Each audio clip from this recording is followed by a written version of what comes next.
నమస్తే, welcome to Sri paper news. ముందుగా headlines. రాష్ట్రంలో సరికొత్త అధ్యాయం దిశగా ఉన్నత విద్య, భావి పౌరులను తీర్చిదిద్దడంలో ఉన్నత విద్యది కీలక పాత్ర అన్న సీఎం.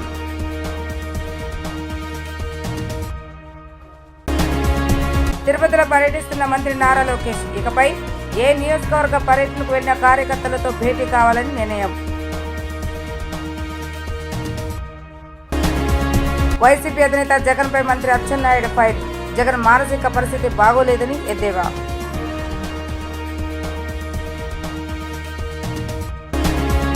ఆంధ్రప్రదేశ్ లో ఉన్నత విద్య సరికొత్త అధ్యాయాన్ని సూచిస్తుందని ముఖ్యమంత్రి నారా చంద్రబాబు నాయుడు వ్యాఖ్యానించారు.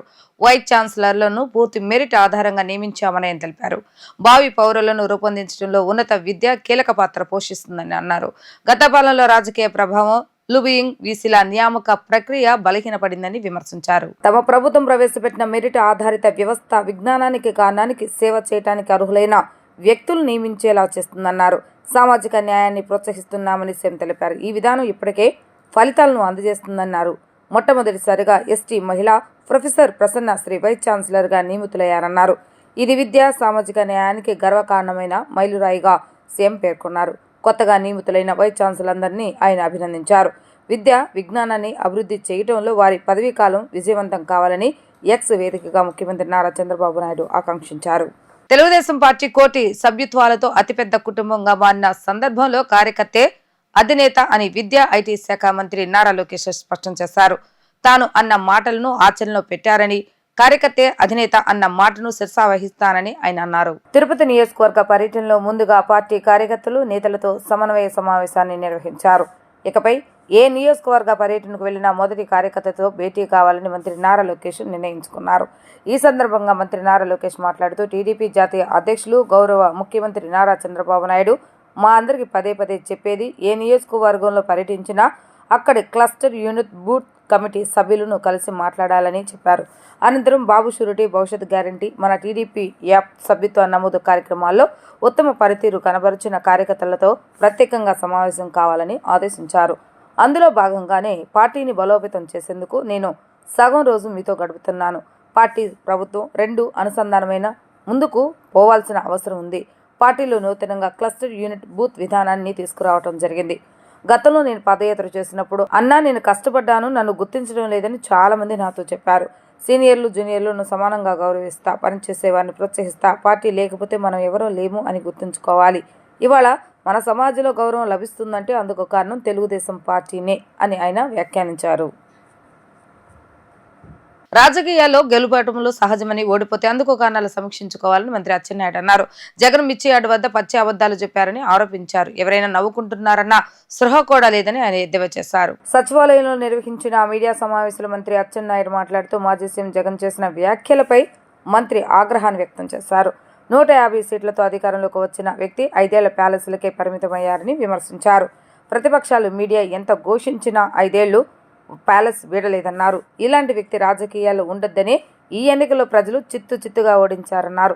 అధికారంలో ఉన్నా, విపక్షంలో ఉన్నా నిరంతరం ప్రజల కోసం పనిచేసిన వాడే నిజమైన నాయకుడని అన్నారు. జగన్ మాటలు వింటుంటే ఆయన మానసిక స్థితి బాగోలేదనిపిస్తుందన్నారు. జగన్ పచ్చి అబద్ధాలు మాట్లాడుతున్నారని ఆయన మండిపడ్డారు. గుంటూరు మిర్చి ఆడి ఇప్పుడు కొత్తగా రాలేదు, గతంలోనూ ఉంది. జగన్ సొంత మీడియాలో అబద్ధాలు, అసత్యాల ప్రచారం చేస్తున్నారు. రాష్ట్రంలో 11 జిల్లాల్లో మిర్చి పంట పండుతోంది. ధర 13,000కు పడిపోయిందని జగన్ అంటున్నారని అన్నారు.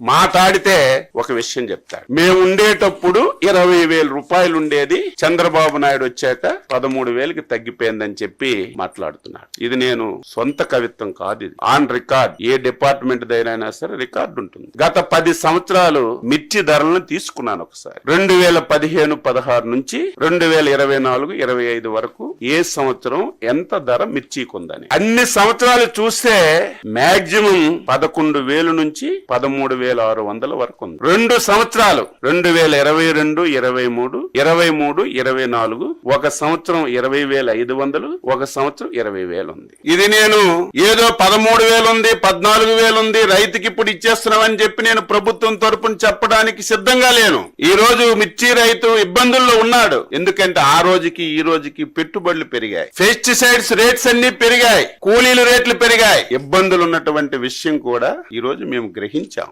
నీలాగా చేతులు కొట్టుకొని ముడుచుకొను, నీలాగా ఎవరో పేపర్ మీద రాస్తే చదవడము ఈ ప్రభుత్వానికి, ఈ ప్రభుత్వంలో ఉన్నటువంటి మాకు అవసరం లేదని చెప్పి తెలియజేస్తున్నా. ఎంత తెలివైన వాడంటే జ్ఞానమున్న ఏ వ్యక్తి కూడా చేయడు. ఒక దంపుడు ఉపన్యాసం ఇచ్చావు కదా జగన్మోహన్ రెడ్డి, దీని ఒక్కదానికి నువ్వు ఆన్సర్ చెప్పు. ప్రభుత్వం మద్దతు ధర ఎప్పుడు ప్రకటిస్తుంది? మార్కెట్ లో ధర తక్కువ ఉంటే ప్రభుత్వం మద్దతు ధర ప్రకటించి ప్రభుత్వం వెంటనే ఇంటర్వ్యూన్ అయి కొంత డబ్బులు పెట్టి ప్రభుత్వం కొన్నప్పుడే మనం మాట్లాడాలి. ఎంత తెలివైన వాడంటే 9/1/2020 సంవత్సరం. ఇంకా అబద్ధం చెప్తే నేనేం చెప్పలేను. ఆ రోజుకి ఈ పెద్ద మనిషి ముఖ్యమంత్రి అని నేను అనుకుంటున్నాను. ఆ రోజు అగ్రికల్చర్ డిపార్ట్మెంట్ నుంచి, మార్కెట్ యార్డ్ డిపార్ట్మెంట్ నుంచి ఒక జీవో రిలీజ్ చేశారు. ఆ రోజు మధుసూదన్ రెడ్డి గారు స్పెషల్ చీఫ్ సెక్రటరీగా ఉన్నారు. ఆ రోజు రెడ్ సిల్లీకి ఈ పెద్ద మనిషి మార్కెట్ రేట్ ఎంత ఇచ్చాడంటే 7,000 రూపాయలు ఇచ్చాడు. ఈ పెద్ద మనిషి 7,000 రూపాయలు మార్కెట్ రేటు జీవో రిలీజ్ చేసిన నాటికి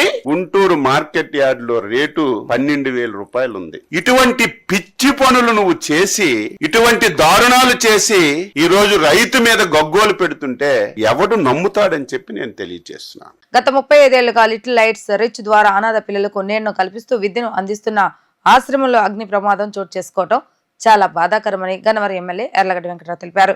యాదృచ్ఛికంగా జరిగిన ప్రమాదంలో ఎటువంటి ప్రాణ నష్టం జరగలేదని చెప్పారు. ప్రభుత్వం తరపున స్వచ్ఛంద సంస్థకు అన్ని విధాలుగా అండగా ఉంటామని స్పష్టం చేశారు.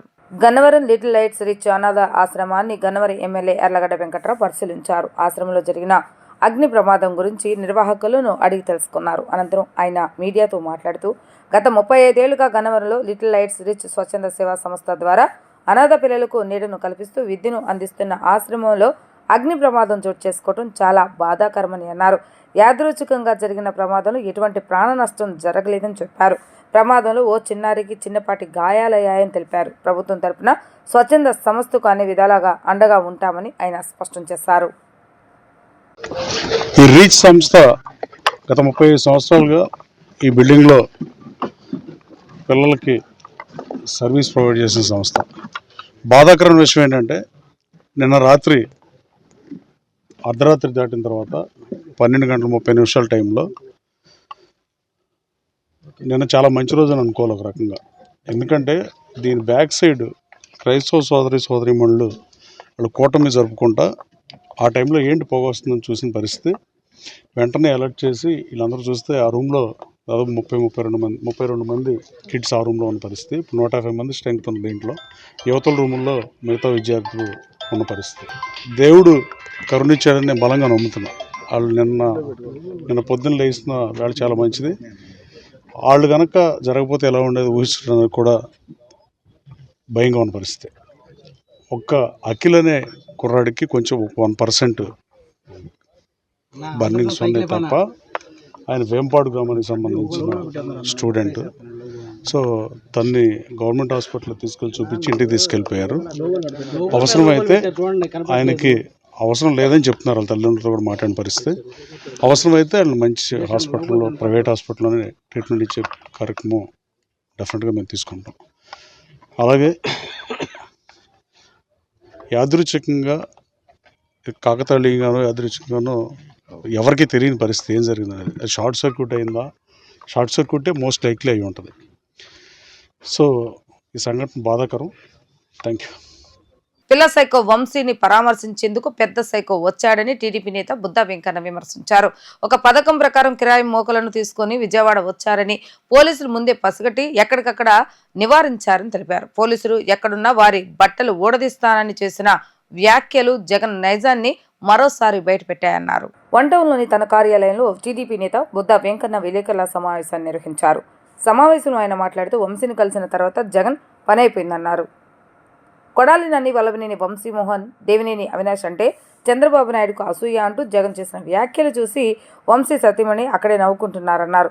అధికారంలో ఉండగా త్వరలో కొట్టి మీసం తిప్పి జబ్బలు చచ్చారన్నారు. కొడాలి నాని నిన్న జగన్తో వచ్చి మళ్ళీ అప్పుడు వెళ్ళిపోయాడని సవాలు చేసిన కొడాలి నానికి ఎందుకంత భయం అని ప్రశ్నించారు. వంశీ నానిలను నిజంగా లోపల వేయాలంటే నెలలోనే జైలుకు పంపేవాళ్ళమన్నారు. విజయవాడ బీభత్సం సృష్టించాలని జగన్ ఆలోచన చేస్తారని దుయ్యబట్టారు. చంద్రబాబు నాయుడుపై విమర్శలు చేసిన జగన్కు వంశీ వ్యాఖ్యలు గుర్తురాలేదా అని ప్రశ్నించారు. వంశీ, కొడాలి నాని, అవినాష్ల దాడులు, బూతులను జగన్ సమర్థించాడు అని ఆయన మండిపడ్డారు. నిన్న పిల్ల సైకో వంశీని పరామర్శించడానికి వచ్చినటువంటి పెద్ద సైకో జగన్మోహన్ రెడ్డి వ్యాఖ్యలు చూస్తుంటే చాలా విడ్డూరంగా ఉండడమే కాకుండా నిన్న జగన్మోహన్ రెడ్డి ఒక పథకంతో విజయవాడ వచ్చాడు. రాష్ట్రంలో ఉన్నటువంటి కిరాయి రౌడీలందరినీ కూడా విజయవాడ తరలించి నిన్న విజయవాడలో అల్లర్లు సృష్టించడానికి ఒక పథకం ప్రకారం జగన్మోహన్ రెడ్డి ఇచ్చేశాడు. అది పోలీసు ముందే పసిగట్టుకొని ఎక్కడికక్కడ వాళ్ళని నివారించడంలో పోలీసులు సఫలమయ్యారు. అయితే దాన్ని దృష్టిలో పెట్టుకొని నిన్న వంశీని కలిసి బయటకు వచ్చి పోలీసులు ఎవరైతే వాళ్ళ అరెస్టులు చేశారో ఎక్కడున్నా బట్టలు తీస్తానని ఒక పెద్ద జోక్ వేసాడు. అది అసలు ఇతను వాళ్ళ పిల్లల్ని కలవాలని లండన్ వెళ్ళాలంటేనే కోర్టు పర్మిషన్ తీసుకొని వెళ్ళాల్సినటువంటి పరిస్థితి. ఇతనంట పోలీసులు బట్టలు తీస్తాడట. ఇది వంశీని ఏళ్ళని లోపరేసినందుకు. అసలు వంశీని నిన్న జైల్లో కలిసి నువ్వు చరిత్రహీనుడు అయిపోయావు. వంశీని జైల్లో పెట్టినప్పుడు కనీసం ఆ రోజు ఖండిద్దామా వద్దా అని మీనిమేషాలు లెక్కించి ఖండించడం కూడా ఆ రోజు నువ్వు ఖండించలా. తర్వాత ఎప్పుడైతే ఇవాళ వైసీపీ మళ్ళీ ఎమ్మెల్యేలు పక్కదారి పడతారని ఒక టాక్ వచ్చిందో దాన్ని చూసి మళ్ళీ నిన్న వంశీని కలవడం మొదలుపెట్టాడు. పిన్నెల్లి రామకృష్ణారెడ్డిని కలిసావు, వల్లభనేని వంశీ కలిసావు. సరే, నేను నందిగామ సురేష్ మంచాడని చెప్పను. నందిగామ సురేష్ ఒక దళితుడు. ఆ దళితుడు 4 నెలలు జైల్లో ఉన్నాడు. ఎందుకు కలవలా నువ్వు? దళితుల మీద నువ్వు ప్రేమ లేదు, దళిత వ్యతిరేకివి. అలాగే ఇవాళ వంశీ ఎవరిని కిడ్నాప్ చేశాడు, ఎవరిని బెదిరించాడు? ఒక దళితుడిని. అంటే దళితుల్ని బెదిరించి దళితుల్ని కిడ్నాప్ చేసిన వాళ్ళ మీద నువ్వు వెళ్ళి పరామర్శించడం ఏంటి? కొడాలని వల్లభనేని వంశీ దేవినేని అవినాష్ అంటే చంద్రబాబుకి అసూయ అంట. తెలిసి మాట్లాడుతున్నావా, తెలియక మాట్లాడుతున్నావా? వాళ్ళ కుటుంబాలకు రాజకీయ భిక్ష పెట్టింది ఎవరు? చంద్రబాబు నాయుడు గారు కాదా? తెలియకుండా మాట్లాడితే రాజకీయం, అసలు రాజకీయాల్లో నీకు ఓనమాలు కూడా తెలియవని లోపల వంశీ లోపల జైల్లో ఉంటే వాళ్ళ భార్య నీ పక్కనుండి నువ్వు అన్న మాటకి నవ్వుతుంది. అంటే అది పెద్ద జోక్ కింద తీసుకుంది. ఒకసారి వీడియో క్లిప్పింగ్ చూసుకో. ఇంట్లో యూట్యూబ్లో నిన్ను మాట్లాడితే పక్కన వాళ్ళు నవ్వుతున్నారో లేదో చూసుకో. అంటే వాళ్ళకి తెలిసిన రాజకీయం కూడా నీకు తెలియదు. కొడాలా నేను ప్రెస్ వాళ్ళు అడిగితే అట్టేసిన అమ్మకు అట్టున్నారా అని ఇన్నాళ్ళు ఎక్కడికో పారిపోయి స్కూల్ పిల్లలు అయితే స్కూల్కి 1 రోజులు నామం పెడితే తల్లిదండ్రులను తీసుకొని స్కూల్కి వెళ్తారు చూసారా భయపడి. అలాగ నిన్న జగన్మోహన్ రెడ్డి వెనక ప్రత్యక్షమయ్యాడు. అధికారం ఉండగా తొళ్ళ కొట్టాడు, మీసం తిప్పాడు, గడ్డం దువ్వాడు, రకరకాల చిందులేసినాడు. నిన్న స్కూల్ పిల్లల్లాగా జగన్మోహన్ రెడ్డితో వచ్చి జగన్మోహన్ రెడ్డితో వెళ్ళిపోయాడు.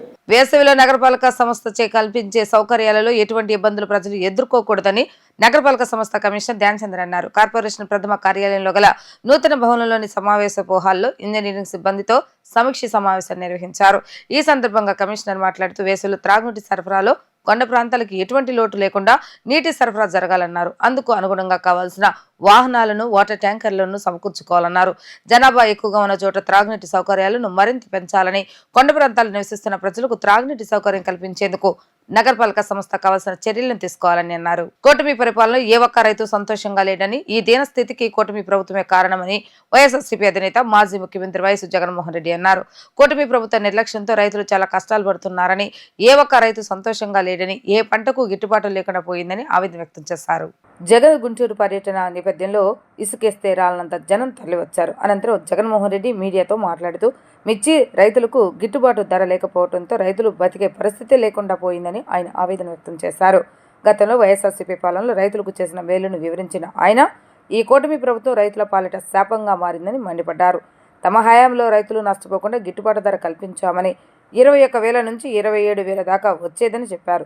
పెట్టుబడి సాయం చేసి రైతులకు అండగా నిలిచాం. వైఎస్ఆర్సీపీ హయాంలో రైతే రాజు కానీ కూటమి ప్రభుత్వం రైతును దగా చేసిందని తెలిపారు. మిర్చి రైతుల అవస్థలను చంద్రబాబు నాయుడు ఏమాత్రం పట్టించుకోవటం లేదని, మిర్చి పంటకు కనీసం 11,000 గిట్టుబాటు ధర కూడా లేదన్నారు. ఆర్బీకే వ్యవస్థలను నిర్వీర్యం చేశారని అన్నారు. ముఖ్యమంత్రి చంద్రబాబు నాయుడు ఇప్పటికైనా కళ్ళు తెరవాలని, రాబోయే రోజుల్లో రైతులకు అండగా వైఎస్ఆర్సీపీ ఉద్యమిస్తుందని వైఎస్ జగన్మోహన్ రెడ్డి హెచ్చరించారు. ఈరోజు ఇదే గుంటూరు మిర్చి యార్డులో రైతులు పండించిన మిర్చి పంటకు కనీసం 10-11,000 రూపాయల డబ్బులు కూడా రావడం లేదు. రైతులు కష్టపడి తాము పండించిన పంటను అమ్ముకోలేని పరిస్థితిలో రైతులు ఈరోజు ఉన్నారు. రైతులకు ఈరోజు ఒకవైపు తెగుళ్ల వల్ల రైతులకు ఇవాళ పంట కూడా మామూలుగా 20 క్వింటాళ్ళ పైన రావాల్సిన పంట ఈరోజు 10-15 క్వింటాళ్ళకే పడిపోయిన పరిస్థితులు కనిపిస్తా ఉన్నాయి. మరోవైపున రేటు చూస్తే నేరుడు సంవత్సరం అంటే వైఎస్ఆర్సీపీ ప్రభుత్వ హయాంలో 21,000 నుంచి 27,000 రూపాయలు పలికిన పంట ఈరోజు కేవలం 10-11,000 రూపాయలు కూడా కొనే నాథుడు లేడు. రైతులకు పెట్టుబడి ఖర్చులు కనీసం 1,50,000 రూపాయల నుంచి 2 లక్షల రూపాయలు ఖర్చు అవుతా ఉంది. అమ్ముకోలేని పరిస్థితిలో, రేటు లేని పరిస్థితిలో, ఒకవైపున పంట తెగుళ్ల వల్ల పంట ఈల్డ్ కూడా తగ్గిన పరిస్థితుల్లో రైతు ఈరోజు బ్రతకడానికి కష్టపడతా ఉన్న పరిస్థితి. ఇదే గుంటూరు మిర్చి యార్డ్లో మిర్చి పంట వేసిన రైతుల పరిస్థితి ఇది. రాష్ట్ర వ్యాప్తంగా ఏ పంట తీసుకున్నా కూడా కందులు గాని, మినుము గాని, పెసరు గాని, టమాటో గాని, పత్తి గాని, ఇలా ఏ పంట తీసుకున్నా కూడా రైతులకు గిట్టుబాటు ధరలు రాని పరిస్థితి ఈ రోజు ఈ రాష్ట్రంలో కనిపిస్తా ఉంది. మరోవైపున చూస్తే చంద్రబాబు నాయుడు గారు రైతులను దళారీలకు అమ్మేసిన పరిస్థితి కనిపిస్తా ఉంది. ఈరోజు వైఎస్ఆర్సీపీ ప్రభుత్వ హయాంలో రైతు జీవితంలో వెలుగులు చూడడానికి ప్రవేశపెట్టిన సంస్కరణలన్నీ కూడా ఈరోజు అన్ని కూడా కనపడకుండా పోయే పరిస్థితిలోకి వచ్చాయి. ఈరోజు గ్రామాలలో ఆర్బీకే వ్యవస్థ ఈరోజు గ్రామాలలో నిర్వీర్యమైపోయిన పరిస్థితి. ఈ క్రాప్ వ్యవస్థ నిర్వీర్యమైపోయిన పరిస్థితి. ఈరోజు గ్రామాలలో రైతులను చేయి పట్టుకొని నడిపించే ఈ ఆర్బీకే వ్యవస్థ ద్వారా గతంలో పంటలు కొనుగోలు జరిగేటివి. ప్రతి రైతు కూడా ఈ క్రాప్ కింద రిజిస్టర్ చేసుకున్న ప్రతి రైతుకు కూడా గిట్టుబాటు ధరలు వచ్చే విధంగా ఆర్బీకేలో ఈ మాదిరిగా పోస్టర్లు కనిపించేటివి.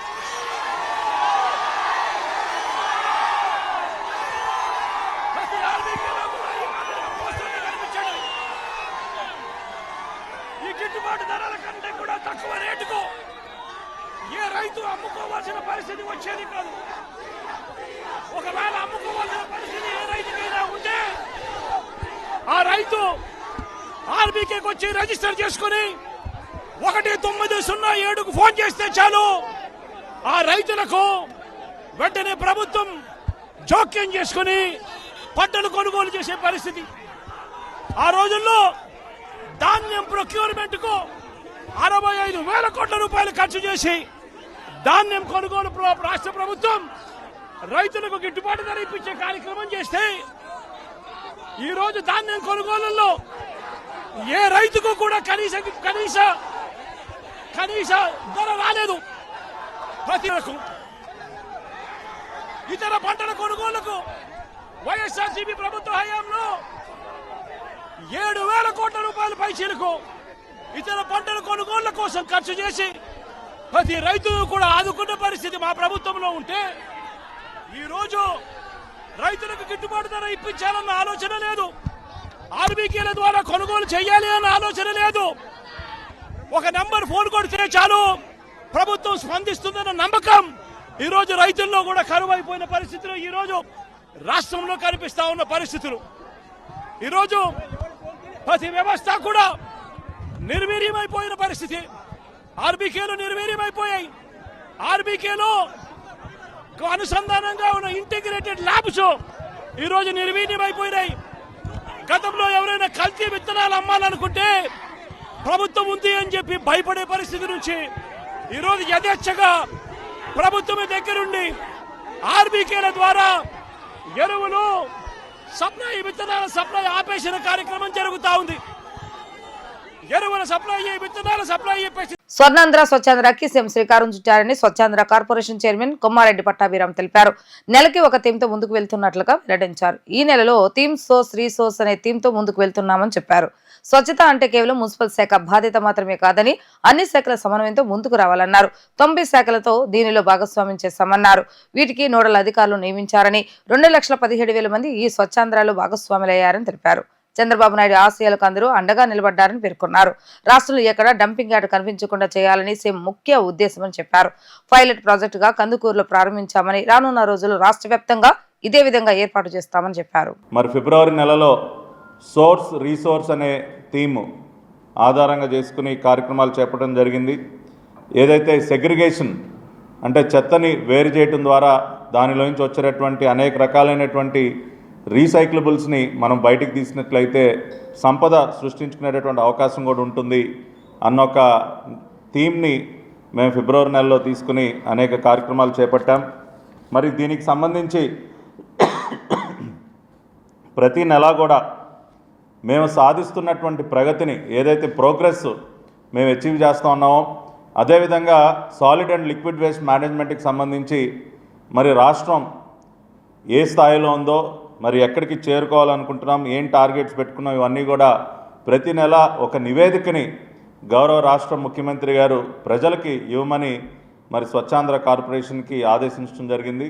మరి అదేవిధంగా మరి గత నెలలో కూడా ఒక నివేదిక, కొన్ని వివరాలు అన్నీ కూడా మీడియా ద్వారా రాష్ట్ర ప్రజలకు తెలియజేశాం. మరి ఈ నెల కూడా మరిన్ని వివరాలు రాష్ట్ర ప్రజల ముందు ఉంచాలన్న ఒక ఆలోచనతో ఈ మీడియా సమావేశాన్ని ఏర్పాటు చేశాం. గత నెలకి ఈ నెలకి పోల్చుకున్నట్లయితే అనేక రకాలుగా ముందడుగు వేయటం జరిగింది. ముఖ్యంగా రాష్ట్ర ప్రభుత్వంలో ఉన్నటువంటి అన్ని శాఖల్ని కూడా ఈ స్వర్ణాంధ్ర స్వచ్ఛాంధ్ర ఉద్యమంలో భాగస్వాములు చేయటం జరిగింది. అంటే స్వచ్ఛత అనేది కేవలం ఒక మున్సిపల్ అడ్మినిస్ట్రేషనో, ఒక పంచాయతీరాజ్ రూరల్ డెవలప్మెంట్, ఈ 2 శాఖలకే పరిమితం కాదు. అన్ని శాఖల్లో కూడా దీనికి సంబంధించి పార్టిసిపేషన్ ఉండాలి. అన్ని శాఖలు కూడా ఈ ఉద్యమంలో పాల్గొనాలని ముఖ్యమంత్రి గారు దిశానిర్దేశం చేయటం, మరి దానికి అనుగుణంగానే ఈ రోజున మీరు చూసినట్లయితే రాష్ట్ర ప్రభుత్వంలో భాగంగా ఉన్నటువంటి దాదాపుగా 90 శాఖలు, 90 డిపార్ట్మెంట్స్ మరి ఈ స్వచ్ఛాంధ్ర ఇనిషియేటివ్లో భాగస్వాములు చేయటం జరిగింది. అంటే ఈ 90 శాఖలకి సంబంధించి రాష్ట్ర స్థాయిలో, జిల్లా స్థాయిలో నోడల్ ఆఫీసర్స్ని నియమించుకోవటం జరిగింది. అనేక శాఖలు, ఏపీ బ్యాక్వర్డ్ క్లాసెస్ కానీ, లేదంటే ఈ డిస్ట్రిబ్యూషన్ ఏపీ డిస్కామ్స్ కానివ్వండి, లేదంటే అనేక రకాలుగా AP institute of rural development, police housing corporation, horticulture, youth services, అదేవిధంగా finance, labour, education department, public health, prohibition and excise, R&B, ఇట్లా అన్నీ ఈ చదువుకుంటూ పోతే చాలా ఉన్నాయి. 90 శాఖల్ని దీనిలో భాగస్వాములు చేయటం, రాష్ట్ర స్థాయి, జిల్లా స్థాయి నోడల్ ఆఫీసర్స్ని నియమించుకోవటం జరిగింది. దీని ద్వారా మీరు చూసినట్లయితే మరి మొన్న జరిగినటువంటి స్వచ్ఛాంధ్ర కార్యక్రమం ఏదైతే 3వ శనివారం ఉందో, ఆ కార్యక్రమంలో ఈ 90 శాఖల నుంచి కూడా దాదాపుగా 2,17,963 మంది ఆ శాఖల్లో ఉన్నటువంటి ఉద్యోగస్తులు మరి దీనిలో భాగస్వాములు కావటం జరిగింది. 2,17,000 మంది ప్రభుత్వ ఉద్యోగులు ఈ 90 శాఖల నుంచి కూడా ఈ స్వచ్ఛాంధ్ర ఉద్యమంలో భాగస్వాములు కావటం జరిగింది. ఉదాహరణకి స్కూల్ ఎడ్యుకేషన్ చూసినట్లయితే దాదాపుగా 59,551 మంది, వ్యవసాయ శాఖ నుంచి 8,772 మంది, అదేవిధంగా వివిధ శాఖల నుంచి పంచాయతీరాజ్ డిపార్ట్మెంట్ 9,183, సెర్ప్ నుంచి society for elimination of rural poverty నుంచి 27,304, ఈ విధంగా ప్రతి డిపార్ట్మెంట్ నుంచి కూడా women development and child welfare నుంచి దాదాపుగా 55,607. అంటే ఇట్లా ఆ డిపార్ట్మెంట్ ఉద్యోగస్తులు, ఆ డిపార్ట్మెంట్తో కలిసి చేసేటటువంటి అనేక ఆర్గనైజేషన్స్ చెందినటువంటి వారు అన్నీ కలిపి దాదాపుగా 2,17,000 మంది.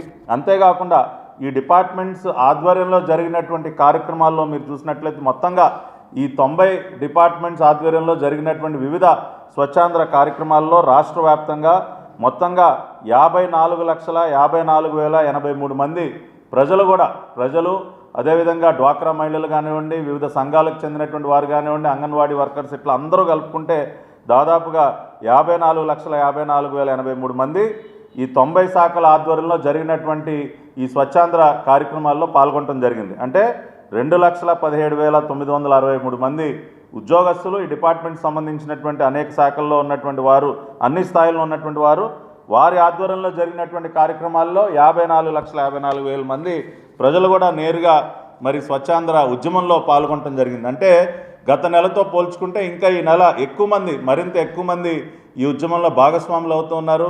చంద్రబాబు నాయుడు గారి ఆలోచన ఏదైతే ఉందో మన రాష్ట్రాన్ని అన్ని రకాలుగా కూడా పరిశుభ్రంగా ఉంచాలన్న ఒక ఆలోచనతో అడుగు ముందుకు వేస్తున్నటువంటి ఆయనకి అండగా మరింతమంది నిలబడుతున్నారు. వార్తలు ముగించే ముందు హెడ్లైన్స్ మరొకసారి. రాష్ట్రంలో సరికొత్త అధ్యాయం దిశగా ఉన్నత విద్య, భావి పౌరులను తీర్చిదిద్దడంలో ఉన్నత విద్యది కీలక పాత్ర అన్న సీఎం.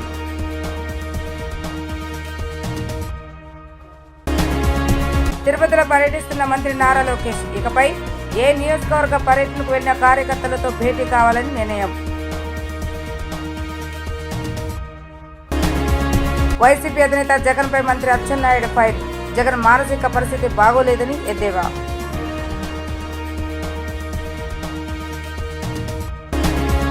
ఇవి ఈరోజు వార్తా విశేషాలు. మరలా తిరిగి ప్రసార వార్తలు మళ్ళీ కలుద్దాం. అంతవరకు సెలవు, నమస్కారం.